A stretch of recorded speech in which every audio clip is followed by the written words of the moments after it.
Hey guys, do you work in emergency medicine? An absolutely crazy and intense environment where you see things every day that a regular person doesn't see once in their entire life. Do you feel burned out, unappreciated, like there's no one you can talk to about the things you are struggling with? Well, you are not alone. I have a bunch of real professionals with real stories here with me today that can relate to your struggles. I've struggled with burnout, discouragement, and frustration many times and still struggle with it occasionally. My name's Aaron. I've been in emergency medicine for 15 years as an EMT, paramedic, and now emergency medicine PA, and I am the host of the Practical EMS podcast. We've got some new guests with us today and some returning, so we're going to jump right in and do some introductions and talk about some awesome topics today.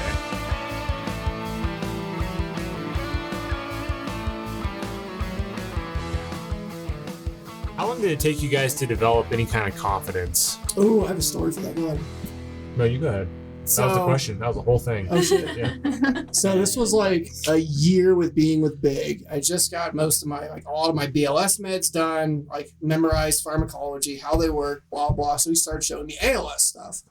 So we had a kid, he was 2 or 3, and you walk in and just okay, I can't do it. That bark croup cough, instantaneously.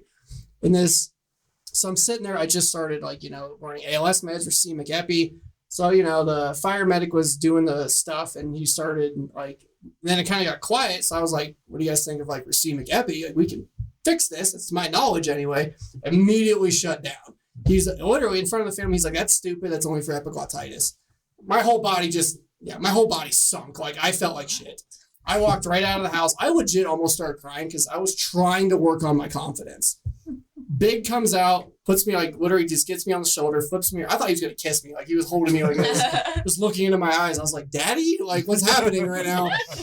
And he was like, I don't know how I'm going to prove it, but I'm going to prove you're right. And I'm like, okay. And I'm defeated. I feel like shit. So I'm driving, get to the hospital, yada, yada. So it was one of the docs with glasses. I love this dude. So the fire medic rode in, he was talking to the doc. And the guy's like, yeah, we did albuterol. And the doc's like, it's not going to do anything. You're on the wrong receptor. And then Big told me that when he said receptor, my ear perked and he see me start to smirk. So the fire guy was like, what do you mean? He was like, you need an alpha-1. And then Big was like, oh, so we probably should have did nebulized epi. He's like, yeah, that would have fixed the whole thing. And then Big told me, he looked at me and I'm just blushed in the face, just red. So that helped me with a lot of confidence in it. And then it was weird just how it worked out. So, but that helped me with confidence.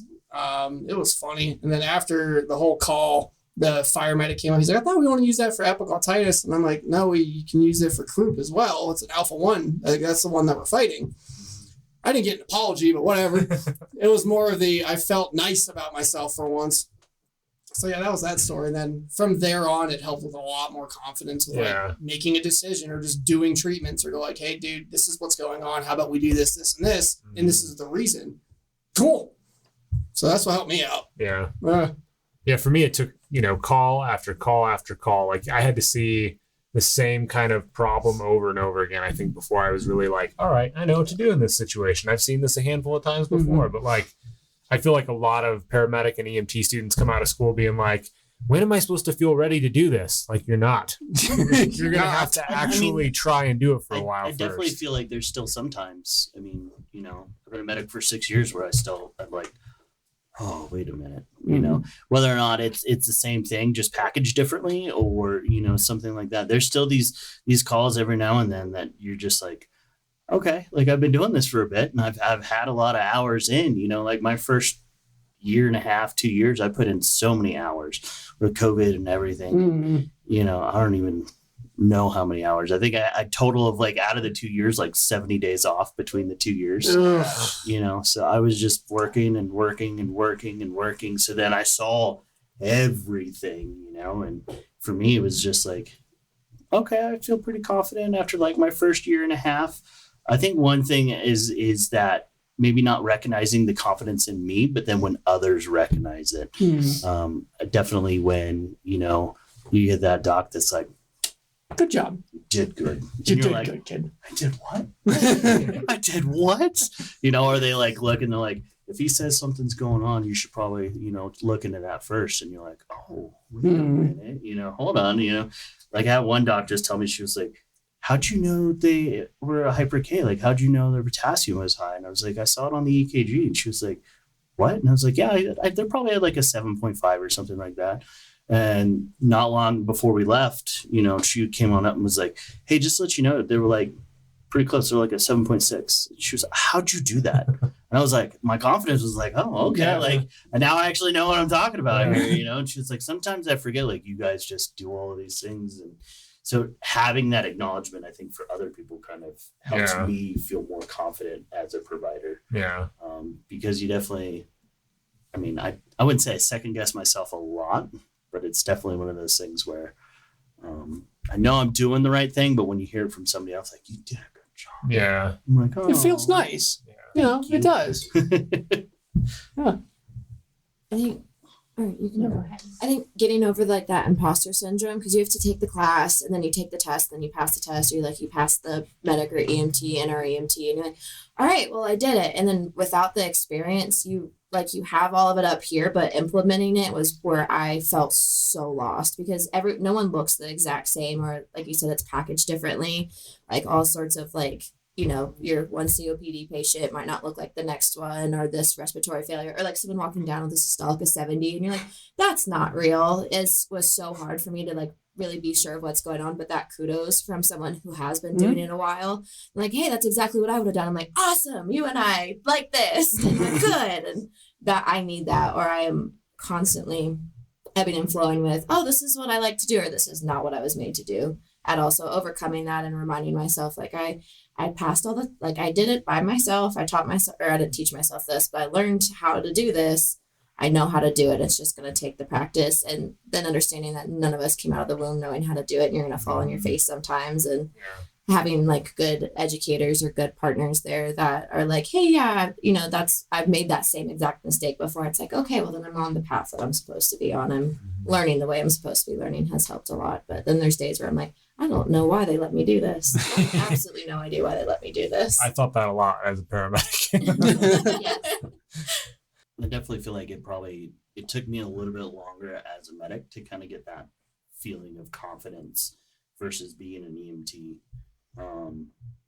And I don't know whether or not it's because I had some pretty good medics that I worked with, that they always kind of reassured me after a call, like, oh yeah, you did the right thing, or I wouldn't give you a patient that you wouldn't kill, kind of a thing, but you did the right thing for them, kind of a thing. But then as a medic, the only other kind of person is either the other medic on scene, who might not know exactly what's going on either, or the doc when you get to the hospital and you're like, okay, you're walking away. Good? Did I do bad? Oh man. Every now and then I still kind of hey, did I do the right thing? Is there anything else I should have added? Yeah. I think just to be a better clinician in general, that I do that for some of my patients, just because I know in my mind en route, I'm like, should I do this? Should I not do this? Should I do this? Should I not do this? And then be able to kind of get, from somebody that's been doing it or has more knowledge than me, that little oh no, you did good. I'm like, okay, cool. I try to be more intentional about giving the crews feedback, because a lot of them do ask that question, hey, especially the ones that are in training, anything I could have done better. And then that always makes me think oh, well, most people don't want feedback, so I don't even have anything for you, because I'm just kind of used to going. But I try to be more intentional about giving them feedback, because that helps you grow. And a lot of times you don't get any kind of feedback. You're like, well, I think I did a good job, but nobody really told me one way or the other. Well, you'll know when you do bad. Yeah, that's about the only time that you'll know, is when you do bad, because you're going to be over in that corner yeah, it's all negative reinforcement. You're like, I messed that one up. But when you do a great job, you don't necessarily get any feedback. No, they just kind of walk on out okay. Yeah. Because that's what you're expected to do. Yeah, exactly. Yeah, exactly. Okay. When you guys are all training new hire paramedics or new EMTs, what are some of the strategies you guys use to teach them? Because I've seen recently some preceptors really kind of having this sink or swim mentality, and I've seen them really let their brand new paramedic bring in a patient very unprepared to give a good handoff report and really let them sink.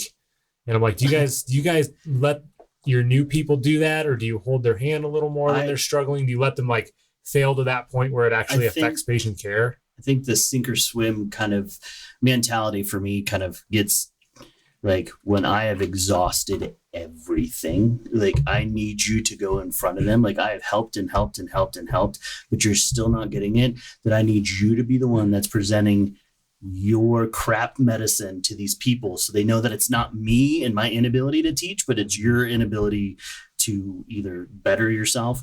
I think that's the worst way to do it though. Mhm. But I feel like after I've exhausted kind of everything, you know, I wouldn't say like I do a sink or swim kind of thing, but it's more like this is your patient, you know.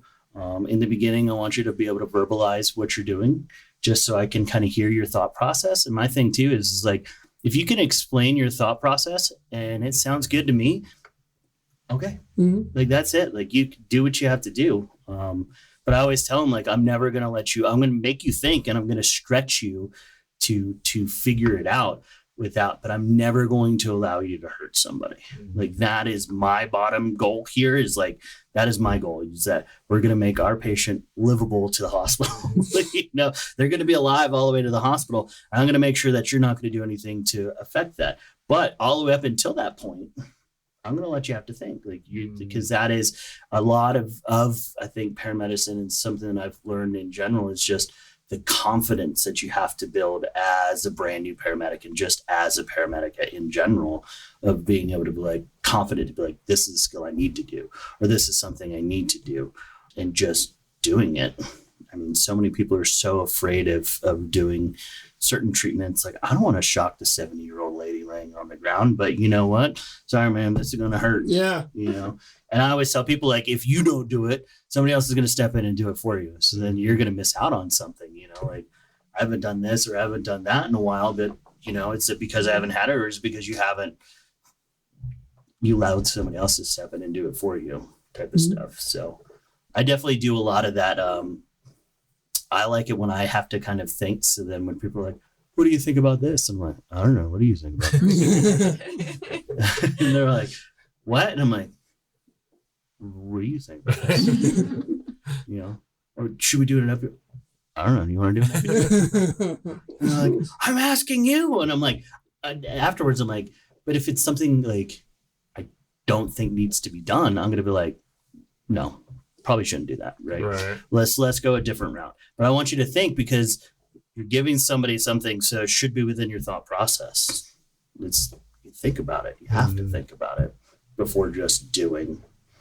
So that's the way I definitely have a lot of paramedic interns that hated me, but then at the end of it, I always get them like, you know, thank you for doing that because it made me have to do the thinking, the critical thinking, not just asking somebody, you know, like, should we do this? And they're like, yep, do it. And you're like, oh, okay. Like, no, I want you to have that critical thinking aspect of it because eventually you're going to be without me. This safety net here is just that. It's that net of keeping the patient alive. I need you to be able to do everything else. I'm going to make sure that our patient doesn't die and you're not going to be the one that causes that, right? So that's the safety net. But after I leave, that's gone. And you need to be the one doing the critical thinking and doing all of that. So I'm just like, I don't know. What do you think? No, I agree with you. I think I'm not going to let something negligent happen to a patient. So I don't really agree with sink or swim to that extreme.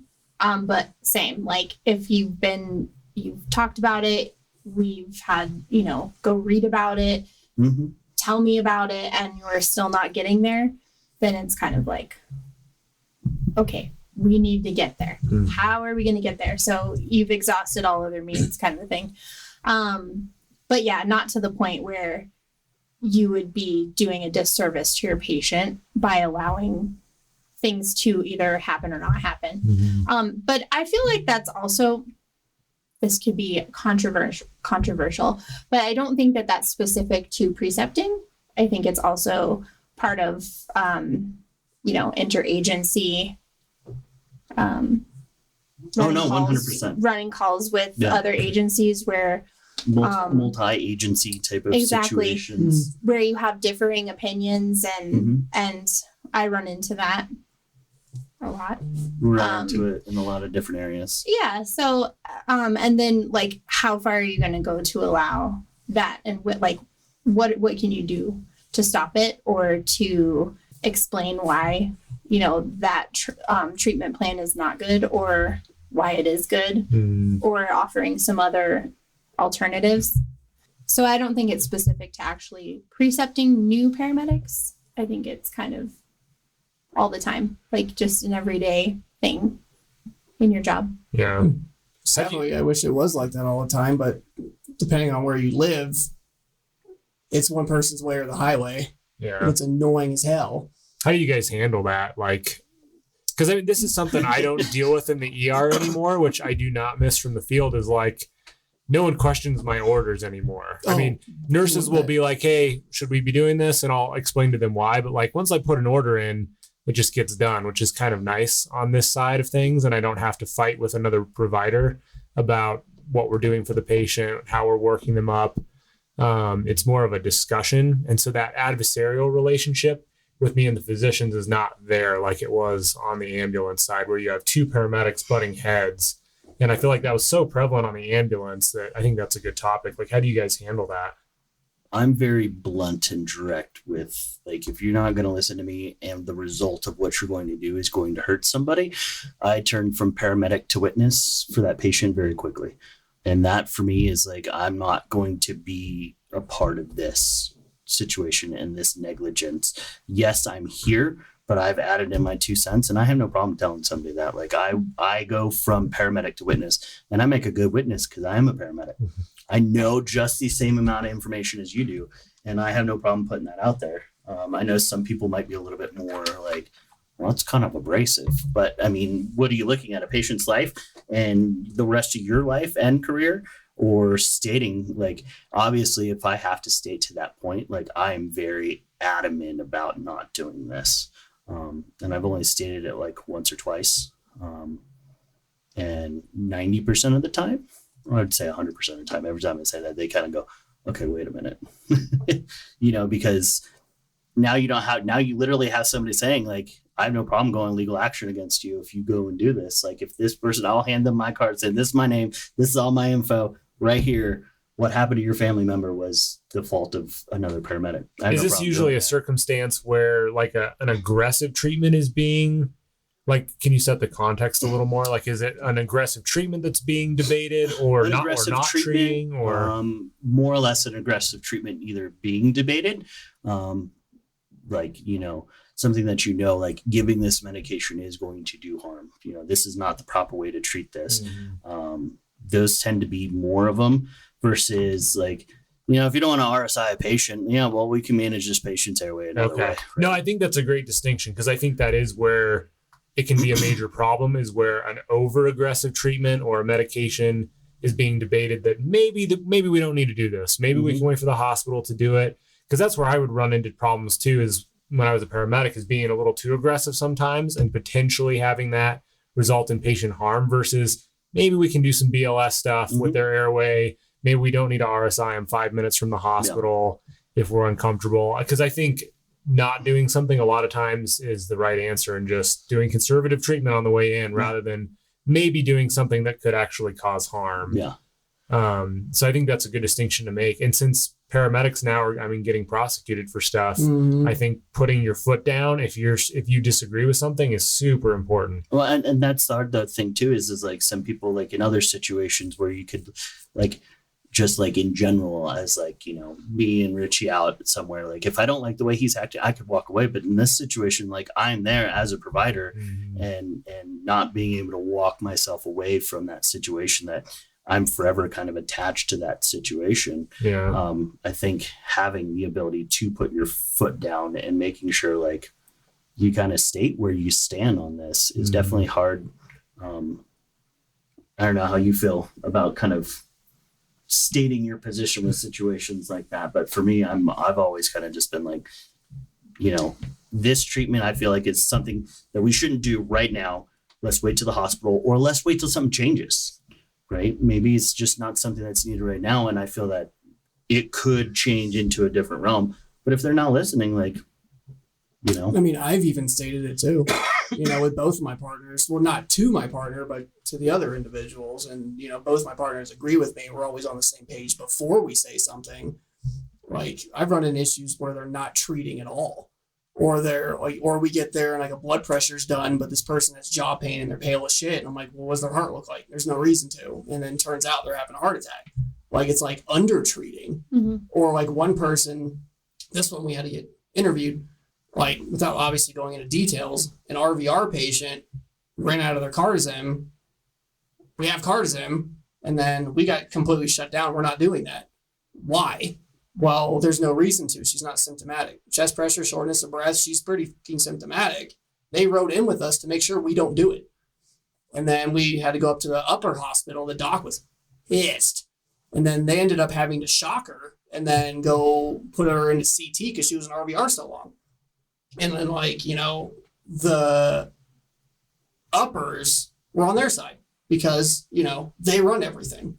That's the shit I've always ran into, and it's annoying as hell. Because, like, if we're here to help people, do your fucking job. Help people. Everything you hear today from myself and my guests is opinion only. It does not represent any organizations or companies that any of us are affiliated with. The stories you hear have been modified to protect patient privacy, and any resemblance to real individuals is coincidental only.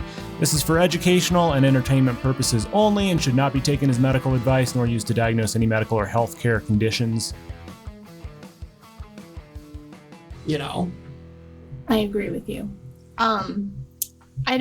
I've not had 100% bad experience in that situation, but I've also not had 100% good experience. And so if I have a differing opinion, or if I think that they're missing something, then I'll say it like, hey, this is what I think is going on.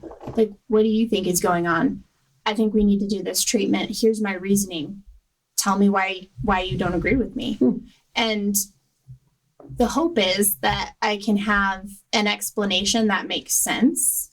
But the situations where the explanation doesn't make sense and it is under treating the patient, or it will cause like problems down the road for the patient, like I will definitely say like, we shouldn't do this because of these reasons, or we need to do this because of these reasons. And if we don't, this is what's going to happen, or could potentially happen. And, but I do get that frustration too, because I've had that happen as well, where it's like, I'm in charge, so what I say goes. And I'm like, that's the last thing that you should say to me. I haven't listened to any authoritarian figure in my entire life. You think I'm going to start now? And especially when you're trying to be a patient advocate. Yeah. And that's what it really comes down to, because I hate confrontation. I avoid it as best I can. I've gotten a lot better about like dealing with it. But if it's about somebody else, it's not about me, it's about the patient, then I will speak up about it, because I have to put myself aside and be like, this is what the patient needs. And I 100% think that this is right. Yeah. You know, to at least do something for them. Sometimes doing something is doing nothing. And sometimes doing something is actually treating the patient. And so yeah, I get like, I recently had a couple actually, where I'm just like, you're missing it 100%, and you don't believe me. Yeah. Why don't you believe me? It's like Can you go into the details about one of those? Trying to keep it vague. I talked to you about it. It was, okay. Yeah. So we had a difficulty breathing patient, and we walked in, and he was like 78-ish, an older gentleman. And he was just super tachypnic, just very sick. His color was poor. He looked terrible. And we hadn't gotten a 12 lead yet. We just decided this is a COPD exacerbation. And I'm like, Negatron. his room air saturation was in the 70s. And I said, okay.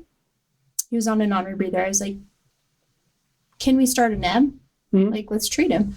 I don't think that we need to do that. We're going to do a CPAP. And I was like, okay, that's fine. So what are the lung sounds? They're just minimally wheezy, expiratory, but it's really not that bad. And I was like, okay. So I thought this was a COPD exacerbation, like your typical COPD exacerbation. You Did the would patient hear- have history of COPD? Yes. Okay. But you would hear, pretty obvious Mhm. wheezing. Yeah, with a SAT of 70. Yeah, exactly. And so tachypnic and things like that. And I'm like, Okay. well, has he been sick recently? Like, what's going on? Like, what does his heart look like? We should do a 12 lead. And I was like, we should do a 12 lead. And that was, We should do one. sinus tack, but then he had some right heart strain Mhm. pattern, incomplete right bundle branch block. Like, something's going on. This Mhm. guy doesn't have history of this, except he had a history of AFib. He was not an AFib. Mhm. So I was like, okay, well, how are we going to get this guy out of here? We'll just make him walk up the stairs. And I was like, no, like, let's get a stair chair. Let's Yeah. not make this guy walk. Mhm. Right heart strain, like PE maybe, like he's Yeah. not on anticoagulants. So they were like pretty focused on this one differential, like COPD exacerbation. Like Yes. that's probably that was their initial impression, right? Which maybe isn't wrong, Right. but it seems like they were super focused on it, despite the maybe lack of evidence of that, like Mhm. lack of really bad lung sounds, like lack of wheezing. Like maybe we Right. should broaden the differential back out Like- if the physical exam is not supporting the differential. but- Exactly. Mhm. Like, is he having an MI? Mhm. Like, we need a 12 lead earlier. yeah. Like, we should be doing this earlier. So we're still working on a blood pressure, and he's super hypotensive. So no CPAP. I'm like, okay. So we move him, and they're like, well, we want to give him an epi drip so that we can give him a CPAP. And I was like, why do you want to do a CPAP? Like, what's your reasoning behind the CPAP? It makes them brave. I did not get an answer. Yeah. I was like, I don't think that this gentleman with this heart rate of 130 needs an epi drip right now. I think we can do a fluid challenge. Mhm. I think that this is a PE potentially. I don't want to clamp down the only, source of blood that is going through his body right now, by giving him an epi drip. And they just flat out did not listen to me and administered an epi drip Yeah. anyway. And so I was very mad. Yeah. I think. And so, I'm sorry. Go ahead. yeah, so we did patient transfer, and I looked at my partner and I was like, I'm in trouble. I'm going to be in trouble. They're mad at me. Yeah. I was like, but I don't care. And so then we had a little powwow about it afterwards. And I was like, you know what? I felt at least that I did a good job being a patient advocate and for somebody that doesn't like confrontation. Mhm. But it's like, why does it have to be that way though? Mm-hmm. Like, why? How'd you advocate for yourself afterwards, though? What do you mean? When you had your little powwow with them? Oh, I was like, can you please explain to me what you think was going on? Okay. And that's how the conversation went. Cause I was like, I'm not going to be having like the initial conversation started with, I felt like from the moment you walked in that you didn't like what I was doing. And I was like, I didn't. I was trying Like- to talk to you. I was wanting to treat the patient. So I didn't understand why we weren't doing that. Mhm. So can you tell me why we weren't doing that? And so I was like, if you want to argue about patient care, make it about patient care. Don't say that you got upset with me because I didn't agree with you when you weren't treating a patient. Like, that doesn't make sense to me. Yeah, why are you getting so emotional, bro? Exactly. I'm like, listen, and I've worked in the system a long time. I've very rarely get into any kind of altercations. So then when it does happen, it's like, there's a reason why. Yeah. Because it's either, I wholeheartedly believe that what we're doing here is going to be a negative outcome for the patient, or make recovery more difficult. Mhm. So I'm going to advocate for the patient. Yeah. It always seems like come back as like an ego thing, because like even with like what you were just saying, it was like, no, I'm doing CPAP no matter how I get there. Okay, just like we were saying, it's like we don't. How are we doing with the NEP? How are we doing with this? Like, we don't need to get to I don't know. I this. think sometimes it's not even just like an ego thing. It's like they see, it's like that whole, they can't breathe good, give them CPAP, their pressure bed, give them epi, like that Mhm. whole idea. They're thinking in maybe like an algorithm instead Yeah. of trying to think Yeah. clinically. And even then, the one thing that a lot of, I don't know if he was a newer medic or not, but the minute you start obtaining those kind of abilities, you're like, pressure's low, epi. Mhm. You know, you're like, I got a medication to fix that, you know? Or And I something will like say that. too, like I see it now, especially I see it on both sides. I mean, whether you're working for private ambulance, fire ambulance, you're the fire department, wherever you're at, I've seen it on both sides where it's an inaccurate patient picture, whatever treatment you wanted. Like, yeah, I don't really agree with that. I agree with this paramedic. Like I've seen it on both sides. So it's not always one side of the, you know. Yeah, no, of course, of course. And I see also like a lot of battles being fought in the field that aren't even worth fighting. You know, like because the crews will come and talk to me and be like, hey, I can't believe they gave this patient aspirin. I'm like, yeah, did it really matter though? I mean, were they right in there? Did they have a rationale for it? Yeah, maybe not. Maybe they shouldn't have given it then if you didn't have a good reason for it. But at the end of the day, does giving the patient 4 baby aspirin Is it make gonna a difference one way or the other? Probably not. You know, like don't go home worrying about this I mean, one. I But definitely, but there's pick my situations battles. there, but Yeah, yeah, pick but there your are battles. certainly situations like you guys are talking about that are worth going to battle for the patient for sure. But I do see a lot of crews make the mistake of getting really upset about battles that aren't worth fighting. So I would Yeah. caution against that. But you guys, that's not what you guys are talking about. But I do see a lot of crews make that I mistake. know Like, sometimes I kind of explain it like it's me trying to win a fight with my child. I'm just arguing with a child.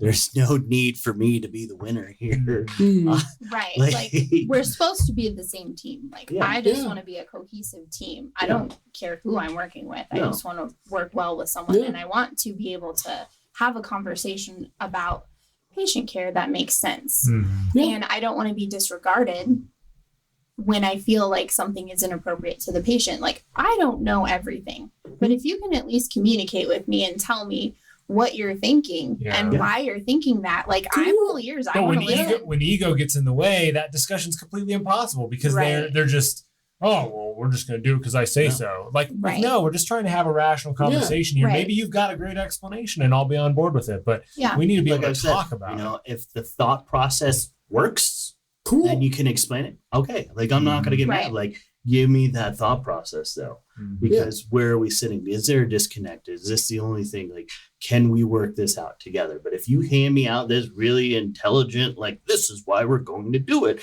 A, B, C, D, and this is how to benefit, then I'm like, touche. Dude, yeah, cool. All Like, right. and that's all I'm looking Touche. for because, Yeah. like I said, I know I don't know everything. Yeah. Like, I told Maybe him I was missing something. you know? exactly. I told this person, I was like, if I were to sit here and tell you that I know everything, I should quit my job because I would be a terrible paramedic. Mhm. Like, Mhm. I don't know everything. Like, I want to learn, you know, but so that's super frustrating, Yeah, 'cause but it's- it happens. Yeah, like it should be a team-based thing. Like we're not here to go over each other. We're here to provide care Right. for someone's family and loved ones. You know, it shouldn't Yeah. be this like stepping thing. hmm Talk, we make a plan, do it. Cool. And we don't have the luxury of imaging in the field and we don't have lab work that can be done in the field. So we really have to go off of like history is a big one and what does the patient present like Mhm. and what diagnostic nothing diagnostic, but Tools. what can we actually use tools in the field to help us figure out like narrow down some differentials and then actually help somebody. Yeah. So that's all I want to do Mhm. and then not fight about what we should and shouldn't do when this poor patient is like looking like he's about to die, you know, Yeah. Yeah. not good, Yeah. not cool. I had one when I was a paramedic that this older guy fell in a department store, was hurting in his knee. We show up and he's, his knee's kind of bent at an angle. It looks like a patella dislocation, Mhm. right? Something totally fixable in the field. And I was like, well, let's try to reduce his patella. Looks like it's just slid over. And the other responders said, no, we're not going to do that. Let's just splint it where it's at, take him to the hospital. I'm like, all right, whatever. So we give him some pain medications and they rode in to the hospital to make sure I didn't try to reduce it on the way in. And the doc's kind of like, whatever, let's get an x-ray. We'll, see if that's all that's happened. And the patella was actually cracked in half. So still needs to probably be reduced, but probably not something we could have reduced easily in the field. So I was actually wrong in that circumstance because I'm usually the one that errs on the side of like, let's do the treatment, let's be aggressive. And, sometimes that's wrong. And that was a circumstance where, I guess the other responders were actually right. Maybe we shouldn't have been messing with the patella in the field. And maybe it would have, made the patella back in a more anatomical position, but it probably would have been a lot more difficult than a simple patella reduction. So, I mean, I definitely see it on both sides. I've been on the wrong side of it, turns out, and I've been on the right side of it sometimes, but it's a hard situation to deal with for sure. 2 paramedics on one scene, I think, are a good thing overall because you can bounce ideas off each other. And we're talking about that 2% of the time where you're butting heads. 98% of the time, it's a cohesive relationship. You can talk about differentials and it's better for the patient to have 2 paramedics, I think, but the situations where you disagree on treatment are really difficult to handle. Yeah, I think that was like the only time that I've ever like had a powwow with anybody, like really a sit down like powwow ever since I started. A lot of my powwows centered around not the medicine, but hurting other people's feelings. Yes. I'm sorry I made you mad on that call. But the only thing that you can control is how they react. Yeah, I mean, yeah. No, I mean, excuse me. The only thing that you can, the only thing you can control is what you say. You can't control how they, right? How and that's anybody where, that's where I think reacts. it's an ego thing. Like, okay, like we're not arguing about medicine. We're arguing about how I Me made hurting you your feel. Like, feelings. I'm sorry about how I made you feel. Yeah. But, And like the shitty part is sometimes like it's like you have to do that sometimes in fear of your job yeah.